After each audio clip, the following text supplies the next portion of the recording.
So diabetes mellitus in pregnancy. So diabetes in pregnancy can be subclassified into either gestational diabetes, that is diabetes developing during the progression of the pregnancy, and pre-gestational diabetes, that is pre-existing diabetes, maybe type 2, maybe type 1, maybe other type of diabetes complicating the pregnancy. That is a pre-existing or pre-gestational diabetes. So the story is all about the fetal, how the fetal is growing and its effects of the ambient high glucose during the organogenesis and developing fetus. So from this graph, we can appreciate that with rising HbA1c, risks of fetal anomaly increases, and it usually starts after a HbA1c of 6.5% or more and becomes substantial when the HbA1c reaches 9 or 10%. And if during the organogenesis the blood glucose control is poor, the outcome is devastating. So what is gestational diabetes? GDM. This is any degree of glucose intolerance with onset or fast recognition during the pregnancy. Now, before 15 weeks of gestation, particularly during the first antenatal visit, it is recommended to test a woman with risk factors. Now mind it, we as an Indian, we are all at high risk of developing diabetes. So all Asian females should be screened for diabetes or gestational diabetes in the first antenatal visit. Now, if the cutoffs touches the diagnostic criteria of in the non-pregnant range, that is, if the fasting blood glucose is more than or equal to 126 milligram per DL and HbA1c of 6.5% or more, so you label it as over diabetes. And if it does not reach so high, but it is not normal, it is elevated, that is fasting blood glucose between 110 to 125 milligram per DL and A1C between 5.9 to 6.4%. This is not normal for pregnant patients, and you label it as early abnormal glucose metabolism. And this, you are labeling this in the first antenatal visit before 15 weeks of gestation, because there are some data which suggests that this modest elevation of blood glucose even during the early pregnancy are associated with adverse perinatal outcome. They are associated with progression to GDM in future and also requirement of insulin in future during the progression of the pregnancy. So if the patient is negative for such screening in the first antenatal visit or before 15 weeks of gestation, then you have to screen them for GDM between 24 to 28 weeks of gestation. Now, this is ToboGM study. Here, they have evaluated total 802 pregnant ladies who went randomization for early screening at a median gestational age of 15 weeks with a 75 gram OGTT. So mind it, here OGTT has been done, oral glucose tolerance test has been done at 15 weeks of gestation, mean gestational age of 15 weeks. Individuals who was diagnosed to have gestational diabetes mellitus at this stage of early gestation by WHO 2013 criteria were randomized to receive early treatment, or another group who did not receive the early treatment but were followed up till 24 to 28 weeks to have a repeat OGTT and with deferred treatment in this subgroup if required. Early GDM treatment resulted in a significant but modest improvement in the composite adverse neonatal outcome, 25% versus 30%, with a relative risk ratio of 0.82. And it was also observed that more benefit was seen among those patients where OGTT was done before 14 weeks of gestation among individuals with glycemic bands in the higher tertile range. So, but however, with having said that, the evidence is really scarce as far as diagnosing GDM in the early gestation. So to date, most RCTs of treatment of early abnormal glucose metabolism have been underpowered for outcomes and benefits of treatment of early abnormal glucose metabolism remain uncertain. The prevalence of GDM in India is around 16%, which is actually higher than the Western counterpart. Differentiating between pre-gestational diabetes and gestational diabetes, the most important point is diabetic embryopathy is usually seen in uncontrolled pre-gestational diabetes, because here the developing fetus or the growing embryo is actually exposed to the ambient high blood glucose level. While in GDM, as it develops later in the pregnancy, usually fetal anomaly is not seen. So whom to screen? As I have already mentioned, we Asian Indians, we are high risk of developing future diabetes, so all the Indian females should be screened from GDM during their pregnancy. Now, criteria for GDM are actually different from the what is we take in the non-pregnant state. Why it should be different? Because here the duration of glucose intolerance is smaller, shorter duration, unlike the over diabetes. Because of the hemodilution, the first blood glucose values may be lower, and due to the increased RBC turnover during pregnancy, the HbA1c may be falsely lower. Further, unlike over diabetes, where you look at that your outcome is actually to prevent complication after 5 years or 10 years or like that, after long duration period. Here, the outcome is to improve the maternal, fetal and neonatal outcomes. So when to screen? In the first antenatal visit, you have to screen with fasting blood glucose and HbA1c.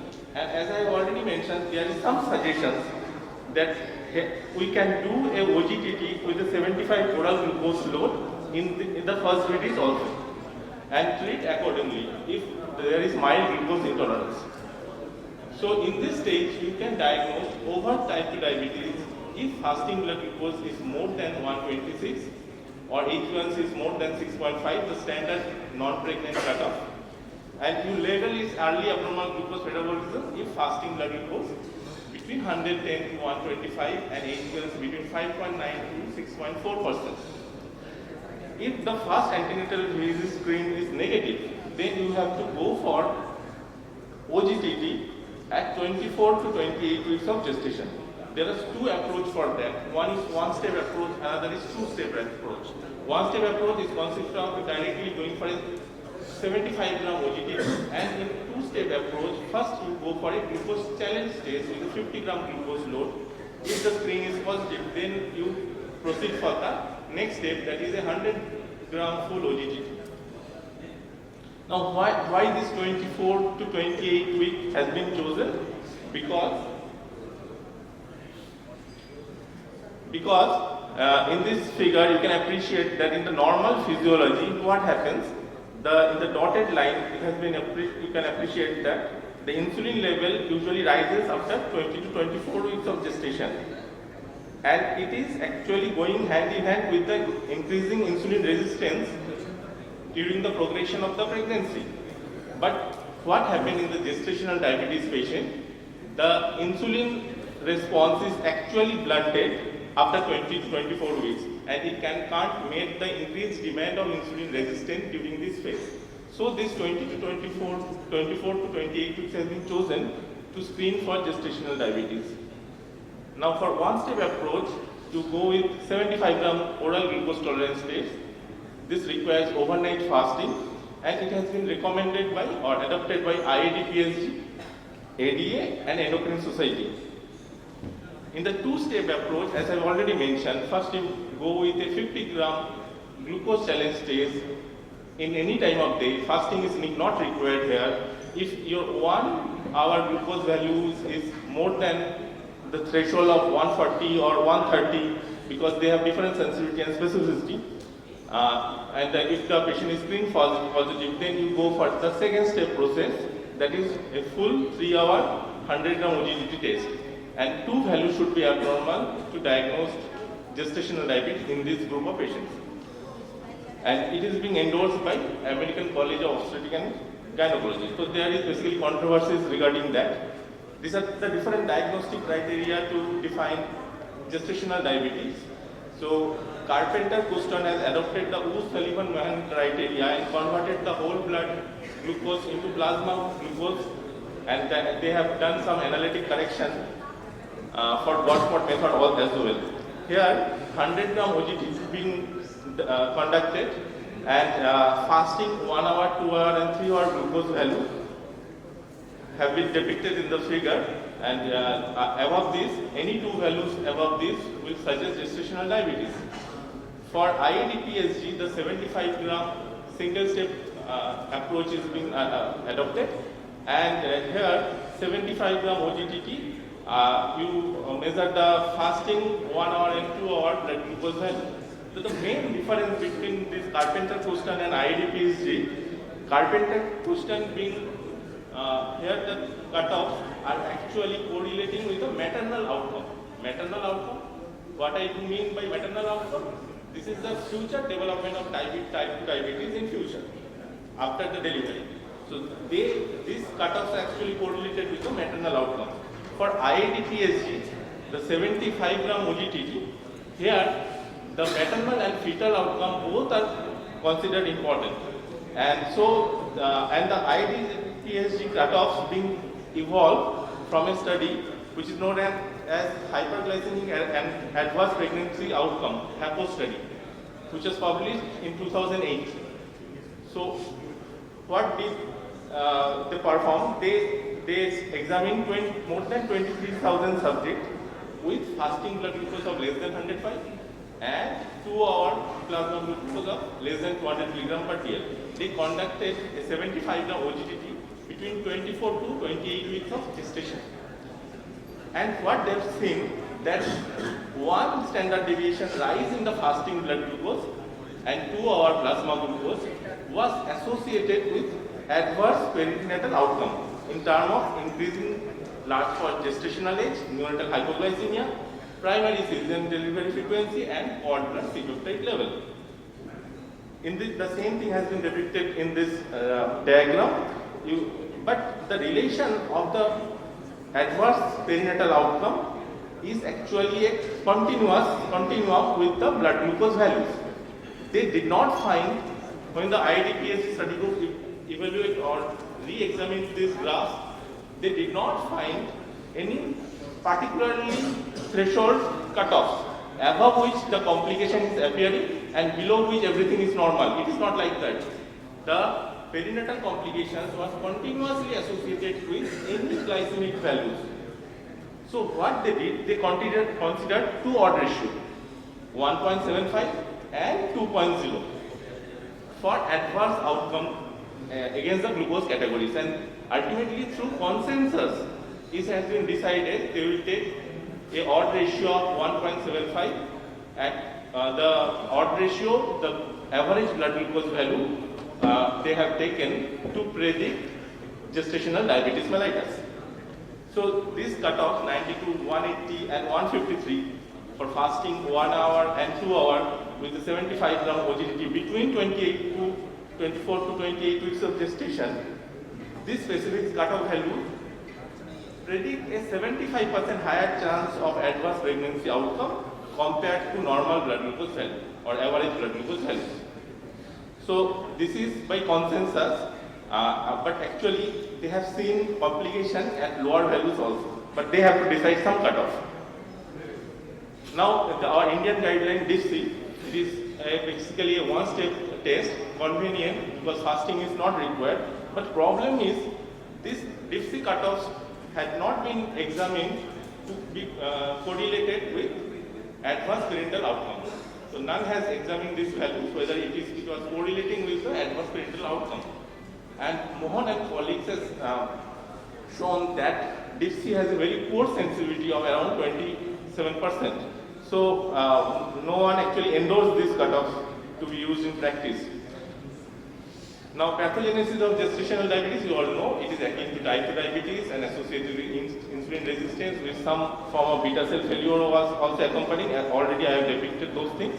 There are both maternal and fetal concerns. But I want to focus on that.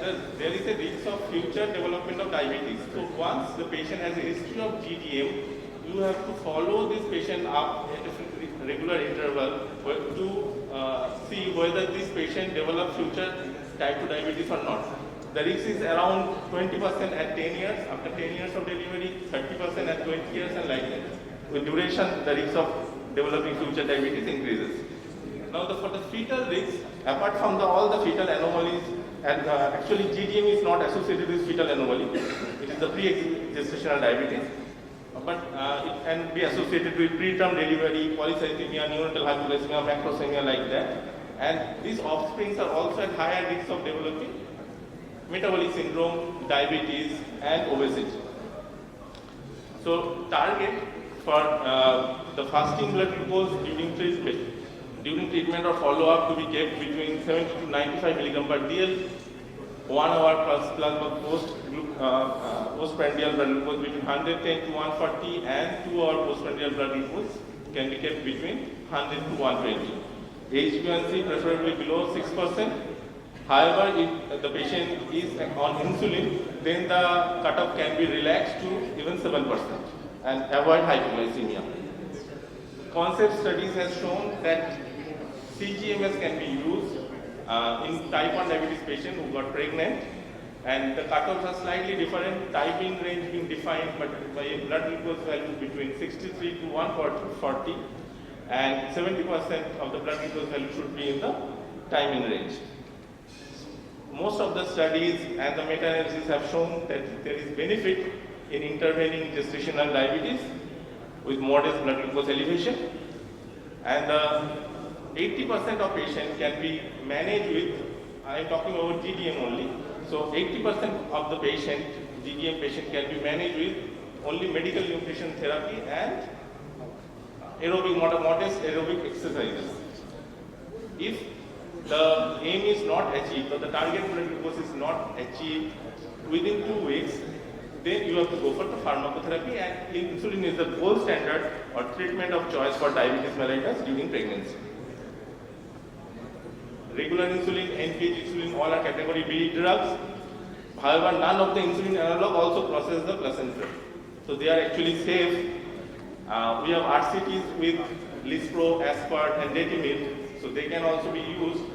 The problem is with glargine, but large retrospective cohort studies have shown that it does not produce any ill effect on the fetus. The maternal and fetal complications are similar to that those of the category B drugs or Detimid. So it can also be used. Regarding the oral hypoglycemic sulfonylureas, they are considered inferior to insulin, and we don't prefer to use them as well. Metformin in gestational diabetes. Metformin is convenient to use, associated with less weight gain in the mother, and also lesser incidence of neonatal hypoglycemia. So it is a tendency to prescribe metformin in mild form of elevation of blood glucose. However, metformin crosses placenta. In the metformin in gestational diabetes study, there is a mixed study. 750 patients were actually randomized to receive metformin or insulin between gestational age of 20 to 33 weeks, and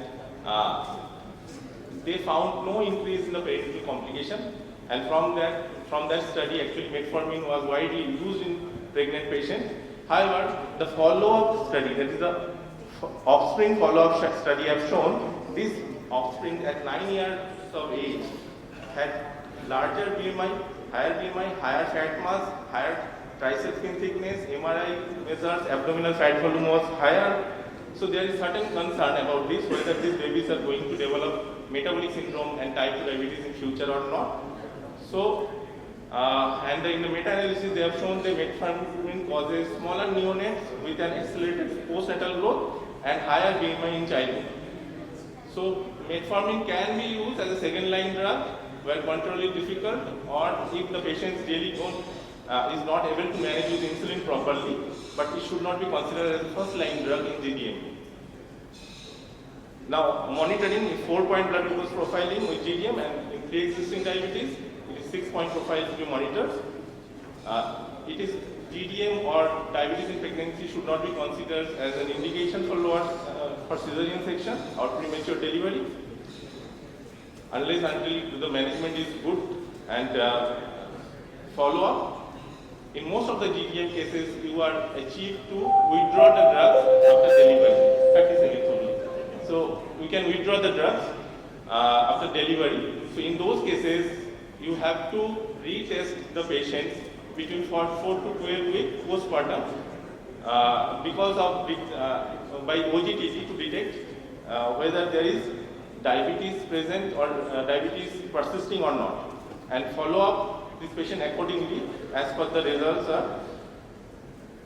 During lactation, metformin though secreted in the breast milk, but no ill effect has been demonstrated and it can be safely given. Insulin is the safest, obviously.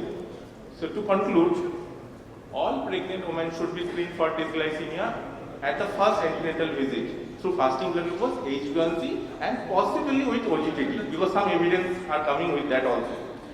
OGTT should be performed between 24 to 28 weeks of gestation in those who have normal glucose profile as first antenatal visit. Cutoff for diagnosis and monitoring are lower compared to non-pregnant stage, and obviously insulin is the treatment of choice. Metformin should not be used as a first-line therapy. Thank you.